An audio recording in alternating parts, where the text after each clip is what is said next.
JB news Boisar में आपका स्वागत है। यदि आपने जेबी न्यूज़ बॉयसर सब्सक्राइब नहीं किया है तो सबसे पहले जेबी न्यूज़ बॉयसर सब्सक्राइब करें और खबरें देखना आरंभ करें। नांदेड़ में मूसलाधार बारिश और बादल फटने से जनजीवन ठप, पालक मंत्री अतुल सावे ने दिए राहत कार्य के निर्देश।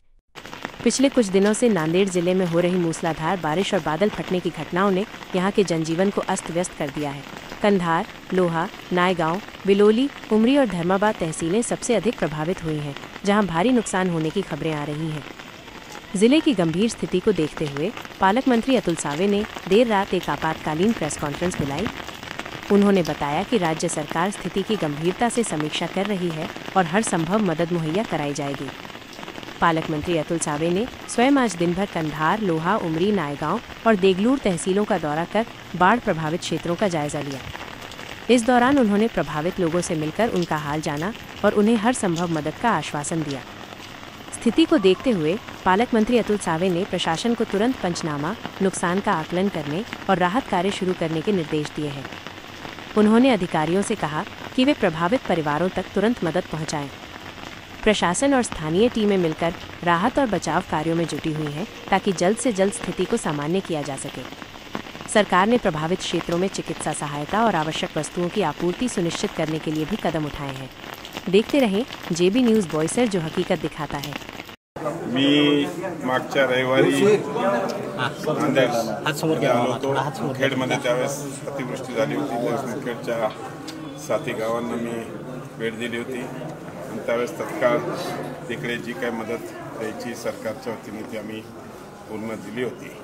पण काल आज सकाळी ॲक्च्युली कालपेक्षा काल रात्री आणि आज सकाळी पुन्हा एकदा अतिवृष्टी झाली। मला सकाळी इकडून फोन आले, माझं कलेक्टर साहेबांशी, CO मॅडमशी, SP साहेबांशी, त्यांच्या महापालिकेच्या आयुक्तांशी, चौघांशी मी दिवसभरात बरेच वेळेस बोललो।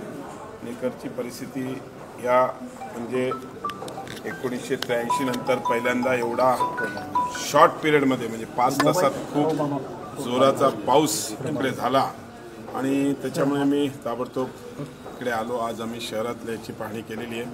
उद्या सकाळी ग्रामीण भागामध्ये नायगाव, धर्माबाद आणि नरसी आणि अजून एक कुठलं गाव उमरी अशा 4 गावांना जिकडे अतिवृष्टी झालेली आहे त्या भागाला व्हिजिट करणार आहोत। तिकडून व्हिजिट करून आल्यावर जसं आम्ही आता आज ऑलरेडी सांगितलं आहे की तत्काळ सगळे पंचनामे करायला सांगितले पाहिजे। शहरामध्ये पण सगळीकडे जिकडे जिकडे घरात पाणी शिरलं आहे आणि ज्या घरात पाणी शिरलं असेल त्यांना NDRFच्या माध्यमातून 10,000ची मदत मिळते ती आम्ही नक्कीच देऊ।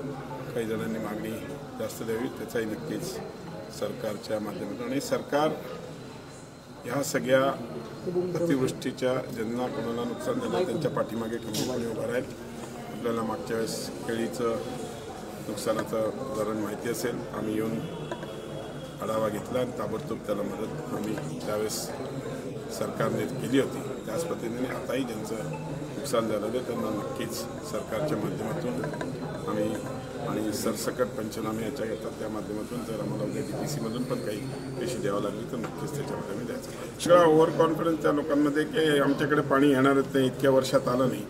आम्ही प्रशासन म्हणून ऑलरेडी कलेक्टर साहेबांनी सगळ्यांना स्वतःचा व्हिडिओ सगळ्यांना व्हायरल केलेला आहे, त्या माध्यमातून की आपल्या आयुष्याचं आपण रिस्क घेऊन का राहायचं, सेफ्टी म्हणून त्यांनी हे करावं म्हणून आपण सगळ्यांना विनंती केलेली आहे। अनेक लोक तयार झालेत, अनेक लोक नाही होते, त्यांना एखाद दिवस आज रात्रीचा पाऊस वगैरे झाला तर त्यांच्या लक्षात येईल ते होतील आणि आम्हाला खात्री आहे की सरकार त्यांना विनंती करते तर ती सरकारची विनंती ते मानतील। लोकांना रेस्क्यू करण्यात आलेलं आहे, सैन्याची टीम पण पोहोचलेली आहे, ती आता धर्माबादला गेलेली आहे। माग रस्त्यात आमच्या बरोबरच होते, आमच्या बरोबरच त्या गाड्या होत्या आणि त्या आता धर्माबादला जाऊन कॅम्प करणार आहेत आणि तिकडे जे काही रेस्क्यू लागेल ती करतील। मागच्या 2 वर्ष एक समजून घ्या की 10,000 NDRFच्या माध्यमातून ठरलेल्या आहेत, पण नक्कीच मागे कोल्हापूरमध्ये सरकारने काही रक्कम वाढवून दिली होती, त्याच पद्धतीचा आम्ही यावेळेस पण पुन्हा विचार करू। कोल्हापूरच्या करणार आहात का? आम्ही नक्की मी सरकारमधला एक रिप्रेझेंटेटिव्ह तर नक्कीच करेन।